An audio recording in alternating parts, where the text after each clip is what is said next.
சிரஞ்சீவி பாபாஜி அக்னி ஸ்தோத்ர நமக. எல்லாருக்கும் ஆத்ம வணக்கங்க. மகாவதார் பாபாஜி ஐயா எங்கே இருக்கார், எப்படி இருக்கார், பாபாஜி ஐயாவுக்கு என்ன சக்திகள் இருக்குது, அவருக்கும் சிரஞ்சீவி பட்டம் எப்படி கிடச்சிது, அவருக்கும் ஆஞ்சநேயருக்கும் என்ன தொடர்பு, பார்ட் 1லாம் வந்துட்டு லைட்டாக பேசியிருந்தோம். Part 2 video. அப்போ நானும் கடவுளா? நான் கடவுள்னு எனக்கு தெரியும், நீ கடவுள்னு உனக்கு தெரியாது.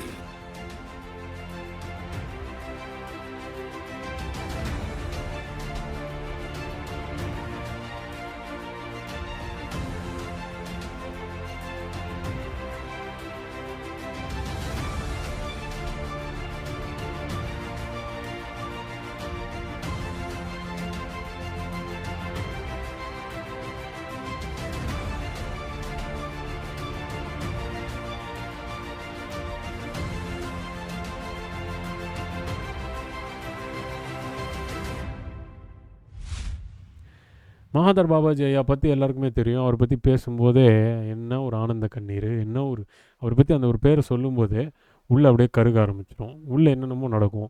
இதெல்லாமே நம்மளோட அன்பு அவர் மேலே. ஆனால் அவருக்கு அதை விட ஒரு அன்பு இருக்குது, அதை நம்ம பார்க்குறது இல்லை. மக்களே, என்னை விட சிறந்த மனிதன்டா நீ, என்னை விட எது பாபாஜி ஐயா சொல்கிறார், என்னை விட சிறந்த மனிதன் யா நீ. நீ வந்துட்டு ஆனால் உன்னை பற்றி உனக்கு தெரியலை, கஷ்டப்படுறன்ற, கோவில் போகிறன்ற, எல்லாமே ட்ரை பண்ணுற, எதுவும் நடக்கலை. தன்னை தேடு, ஒரு இடத்துல உட்காரு, அவ்வளவுதான். அதை நல்ல ஒரு குரு கிட்ட யோகம் கற்றுக்கோ, அதான் கிரியா. அதை கற்றுக்கிட்டு நீ பயிற்சி பண்ணு, எல்லாமே சரியாயிடும். அது பண்ணுறது இல்லையே மக்கள், அதுக்கு தான் அவர் கவலைப்படுறாரு. அவருக்கும் கவலை உண்டு. இவ்வளவும் நம்ம சொல்லியும் மக்கள் திருந்தலையே, மக்கள் வரமாட்றாங்களே. யாரோ சில பேர் அவங்க தான் பண்ணிகிட்ருக்காங்க. இது மாதிரி பாபாஜி என்னை பற்றி கவலைப்படலாம். எப்படி நம்ம நிறைய மிஸ்டேக்ஸ்ன்னு சொல்கிறோம், அதை அவர் எடுத்துக்க மாட்டேங்கிறாரு. பாவம், அவர் சரி பண்ணிக்கிட்டால் அவரும் வந்துட்டு நல்ல ஒரு சிறந்த ஒரு மனிதனாக வாழ முடியுமே அப்படின்றது எனக்கும் தான் கவலைப்படுவார். ஞாபகம் வச்சுக்கோங்க. அப்போது இங்கே நம்ம எல்லாருமே ஒன்று சேர்ந்து என்ன பண்ணணும், பயிற்சி பண்ணணும். அந்த குருமான சந்தோஷமாக வச்சுக்கணும், கவலைப்பட விடக்கூடாது. குருமான கவலைப்படவே விடக்கூடாது எப்பயுமே. அதை வந்துட்டு சொல்லும் போதே கஷ்டமாக இருக்குது. அதனால் அந்த குருமானுக்காக நம்ம என்ன வேணால் செய்யலாம். அதனால் எப்பயுமே ஒரு விஷயம் ஞாபகம் வச்சுக்கோங்க, கிரியா யோகம் இந்த ஒரு விஷயத்தை கொண்டு வந்ததே வந்து மகாவதார் பாபாஜின்னு நம்ம நினைப்போம். கிருஷ்ணர் மூலியமாக தான் இது வந்திருக்கு வெளியில்.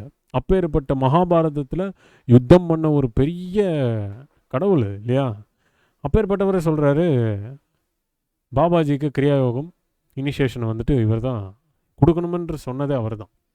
ஸோ அது கலியுகத்தில் அத்தனை பேருக்கும் போய் சேரணும் என்பது விதிக்கப்பட்ட விஷயம். அது பாபாஜி மூலியமாக.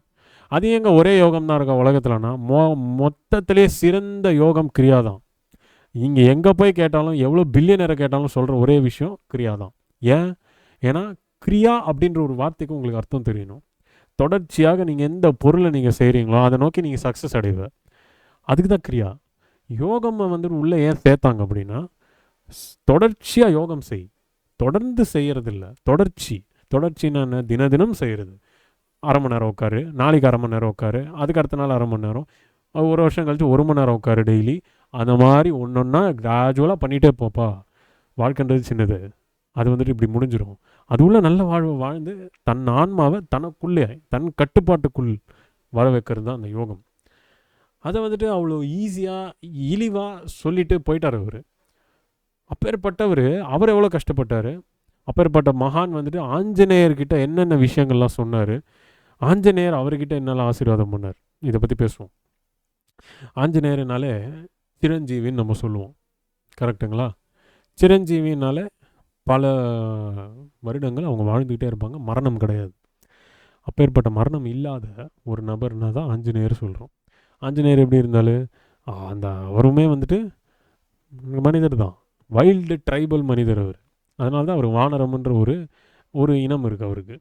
அவர் மனித இனத்தில் வரமாட்டார். பட் அவருக்கும் குண்டலினி இருக்குது, அவருக்கும் பவர்ஸ் இருக்குது, அவருக்கும் எல்லாமே இருக்குது. அப்பேற்பட்ட நபருக்கு ஜாம்பவான் இந்த யோகத்தை கொடுத்து பயிற்சி பண்ண சொல்கிறார். அங்கே மகாவதார் பாபாஜி என்ற ஒருத்தர் எப்பயுமே அந்த ஜென்மத்திலையுமே அவர் வந்துட்டு ஒரு சித்தராக பிறவி எடுத்திருக்கிறவர் தான் ராமாயண யுகத்தில். அப்போதுலேருந்தே ஆஞ்சநேயர் அவர் வந்துட்டு ஆசீர்வதிப்பார். அப்புறம் ஒரு பாபாஜியோட மரணம் வருது, மறுபடியும் பாபாஜி வர்றாரு, மறுபடியும் சித்தர் பிறவி எடுக்கிறார், மறுபடியும் சித்தராக வந்துட்டு அவர் மறைகிறார், திரும்ப ஒரு பிறவி எடுக்கிறாரு, கிருஷ்ணர் யுகத்தில் கிருஷ்ணருக்கு சிஷ்யராக இருக்கார். திரும்ப கிருஷ்ணரோட யுகம் முடியுது, திரும்ப கலியுகம் வருது. அப்போ பாபாஜி பிறவி எடுக்கிறாரு. அவர் தான் நீங்கள் பார்க்குற நாகராஜ். இப்பேற்பட்ட நாகராஜ் அவர்கள் தமிழ்நாட்டில் பிறந்து இந்த மண்ணிலே இருந்து பல பேருக்கு வந்துட்டு இங்கேயே அவர் சைல்டுஹுட்லேயே எவ்வளவோ மிராக்கல்ஸ், சைல்டுஹுட்லேயே அவர் பார்க்கும்போது அத்தனை பேருக்கு அவ்வளோ ஒரு தேஜஸ் இருக்குன்னு சொல்லுவாங்க. ஏன்னா பல பிறவியாக அவர் சித்தராக இருந்தவர். அவர் அப்போ தேஜஸ் இல்லாமல் எப்படி இருக்கும்? அப்பேற்பட்டவர் நல்ல ஆன்மீக கர்ப்பத்தில் பிறந்து அங்கேருந்து அவரை வந்து டிரான்ஸ்மோட் பண்ணி அடுத்தடுத்து கூட்டு போய், அதெல்லாம் உங்களுக்கே தெரியும் கதை, கிட்னாப் பண்ணி கூட்டிகிட்டு போயிட்டு அங்கே வந்துட்டு போகரை மீட் பண்ணி அங்கேருந்து போகரை அவரை கூட்டிகிட்டு போயிட்டு காசு கொடுத்து இந்த மாதிரி நடக்கும். இப்பேற்பட்ட மகாதர் பாபாஜி ஐயா அவர்களுக்கு ஒரு கட்டத்தில் நல்ல ஆன்மீகம் சேர்ந்து கிரியாயோகம் பயிற்சி பண்ணி 12 வருஷம்க்கு அப்புறம் வாசி கிடச்சி, வாசி தான் கிரியாயோகத்துடைய 3வது பயிற்சி. அந்த வாசி யோகம் கிடச்சி அந்த வாசியும் பயிற்சி பண்ணி, அப்போ இதுலேருந்து நம்ம என்ன தெரிஞ்சுக்கணும்? பார்க்குற மக்கள் நீங்கள் எல்லாருமே அறிவாளியாக இருந்தால் நிறைய பேர் என்ன தெரிஞ்சுக்கணுன்னா, எடுத்த உடனே வாசி பண்ணிவிடுவேன், எடுத்த உடனே கிரியா பண்ணிவிடுவேன் இல்லை. முதல்ல யோகா அது பண்ணுங்க, உடல் ரெடி பண்ணுங்க. அப்படியே உட்காந்துங்கன்னு கிரியா பண்ணிகிட்டே இருப்பேன்னா அது ராங். ஏன் 30-40 வருஷம், 20லேருந்து 30 வருஷம், 30லேருந்து 40 வருஷம், 40லேருந்து 50 வருஷம், சில பேர் 60 வருஷத்துக்கு தான் வரீங்க இங்கே ஆன்மீகத்துக்கு, கற்றுக் கொடுங்க ஐயா அப்படின்னு. அவங்க எல்லாருக்குமே சொல்லிக்கிறது என்னென்னா, 60 வருஷம், 30 வருஷம், 20 வருஷம் நீங்கள் என்ன பண்ணுறீங்க? At age of 20, 30, 40, 50 or 60 or 70 அவ்வளோ வயசு வரைக்கும் இருக்கிற ஒருத்தருடைய உடல் 20 வருஷம் வேறு மாதிரி இருக்குது, 30 வருஷம் வேறு மாதிரி இருக்குது, 40 வருஷம் வேறு மாதிரி இருக்குது, 50-60 வருஷம் வேறு மாதிரி இருக்குது. இந்த உடல் ஃபுல்லாக நீங்கள் கேஸ்ட்ரிக்கு, ஆசிட்ஸு, அசிடிக்கு எல்லாத்தையும் சேர்த்துக்கிட்டு பேங்க்ரியாஸ், லிவர் இதெல்லாம் கொஞ்சம் ஸ்வெல் ஆகிட்டு, இது டைஜஸ்டிவ் சிஸ்டம்லாம் குறைஞ்சிட்டு ஆசிட்ஸ் எல்லாமே வந்துட்டு டோட்டலாகவே மாறி இருக்கும் பாடியில். அப்பேற்பட்ட அணுசக்திகளும் கம்மியாக இருக்கும், குண்டலினி சக்கரங்களுமே வந்துட்டு துரு பிடிச்சிருக்கிற மாதிரி துரு பிடிச்சிருக்கும், அழுக்கு. அது எல்லாமே அட் அ டைம் அப்படி நான் எடுத்துருவேன், அப்படி நான் பயிற்சி பண்ணிவிடுவேன்லாம் முடியவே முடியாதுங்க. இதை தயார்படுத்தணும், நரம்பு நாடிகளை தயார்படுத்தணும். அதுக்கு தான் நம்ம யோகா வந்துட்டு 399 per மந்த்துக்கு சொல்லிக் கொடுக்குறோம். அதுக்கு மட்டும்தான் நம்ம சார்ஜ் பண்ணுறது காசு. ஏன்னா அதை மதித்து நீங்கள் கற்றுக்கணும். கிரியாயோகமுக்கு இலவசமாக நம்ம கற்றுக் கொடுக்குறோம். அது நேரில் வந்து சென்னையில் நீங்கள் கற்றுக்கணும். ஸோ இப்பேற்பட்ட ஒரு ஸ்கீம் நம்ம வச்சு கொடுக்கறது எதுக்குன்னா, பியூர் கைடன்ஸ். ஒரு மனிதன் தன்னுடைய மோட்ச மார்க்கத்தை தனக்குள்ளே தான் இருக்குன்றதை முதல்ல நம்பணும். வெளியில் எங்கேயோ இருக்குது, குப்பையில் இருக்குது, கோவிலில் இருக்குன்னா நம்பாதீங்க. ஒருத்தர் வந்து குப்பையில் இருக்குன்னு சொன்னாலும் நீங்கள் போயிடுறீங்க, புனிதமான கோவிலில் இருக்குன்னாலும் போயிடுறீங்க. அந்த புனிதமான இடத்தையும் நீங்கள் பாவமாக மாற்றிடுறீங்க. அப்பேற்பட்ட விஷயத்தை செய்ய வேண்டாம். நமக்குள்ளே இருக்கிற புனிதம், இந்த ஒரு ஆலயம், இதை புனிதமாக வச்சுப்போம். இது புனிதமாக வச்சுருக்கிறதோ இல்லையோ உங்களுக்கு தெரிஞ்சால் போகிறோம், இறைவனுக்கு தெரிஞ்ச மாதிரி அது நீங்கள் புனிதமாக பயிற்சி பண்ணால் போகிறோம். அப்போது இந்த மகாவதார் பாபாஜி ஐயாவுக்கே 12 வருஷம் ஆச்சு. அவர் யோகாசனாக்கள் இதெல்லாம் பயிற்சி பண்ணி ஹத்த யோகம் பண்ணார். அஷ்டமா சித்துக்கள் வந்துட்டு அவர் அவ்வளோ சீக்கிரமாக கிடைக்கல. அவ்வளவும் முடித்து 40 வருஷம் கிட்ட அவருக்கு ஆச்சு. அப்போது அவ்வளோ சக்தி பண்ண பிறகு தான் ஜீசஸை மீட் பண்ணுறாரு. அதெல்லாம் வேறு கதை. இப்போது இதெல்லாமே முடிஞ்ச பிறகு ஒரு கட்டத்தில் அவர் ஹிமாலயன்ஸுக்கு போகிறாரு. ஹிமாலயாஸ் அந்த ஒரு இடத்துல ஒரு மரத்துக்கு கீழே ஃபஸ்ட் பார்ட்டில் நான் போட்டிருப்பேன், ஆஞ்சநேயரை சந்தித்தார். ஆஞ்சநேயர் ஒரு பரீட்சை வச்சு முடிச்சோன்னே ஆஞ்சநேயர் அவர்கிட்ட என்ன சொன்னார்ன்றது இப்போ சொல்கிறேன் பாருங்க. ஆஞ்சநேயர் அவர்கள் அந்த பரீட்சை முடிஞ்ச உடனே மறுபடியும் 12 ஆண்டுகள் மறுபடியும் அதே மகாதர் பாபாஜி ஒரு ஃபுல் டென்னு ஃபுல்லாக பார்த்தீங்கன்னா ஏதோ ஸ்டார் மினுக்கிற மாதிரி மினுக்குது உள்ள. பாபாஜி ஐயா அதை பார்க்குறாரு. பாபாஜி ஐயா இப்போ நல்ல நிலைக்கு இருக்கார், மகாதர் நிலைக்கு வந்துட்டார். அவர் பாடி ஃபுல்லாகவே வந்து பார்த்திங்கன்னா இன்னும் சிரஞ்சீவி தன்மை கிடைக்கல, பட் பாடி ஃபுல்லாக சித்தருடைய பீக் லெவலில் இருக்கார். அவர் தான் பீக் சித்தர்ன்ற மாதிரியே பேசிக்கிறாங்க அந்த லெவல். அப்பேற்பட்ட பாபாஜி உள்ளே போகிறாரு. அந்த ஒரு ஸ்டார் மாதிரி இருக்குன்னு சொன்னேன் இல்லையா, அப்பா பிளிங்க்ஸ் ஆகுது அப்படின்னு. அப்போ அவர் இருட்டாக தான் இருக்குது, ஆனால் எங்கேயோ வெளிச்சம் கிடைக்குது. உள்ளே போகிறாரு. உள்ளே போன பிறகு அது இந்த பூமியே கிடையாது, இந்த இடமே கிடையாது அது. ஸோ அது போர்ட்டல். அப்படி உள்ளே போகிறாரு. அது இவருக்காகவே திறந்து வைக்கப்பட்டிருக்கு, ஏன்னா அங்கே யாருமே நடமாட முடியாது.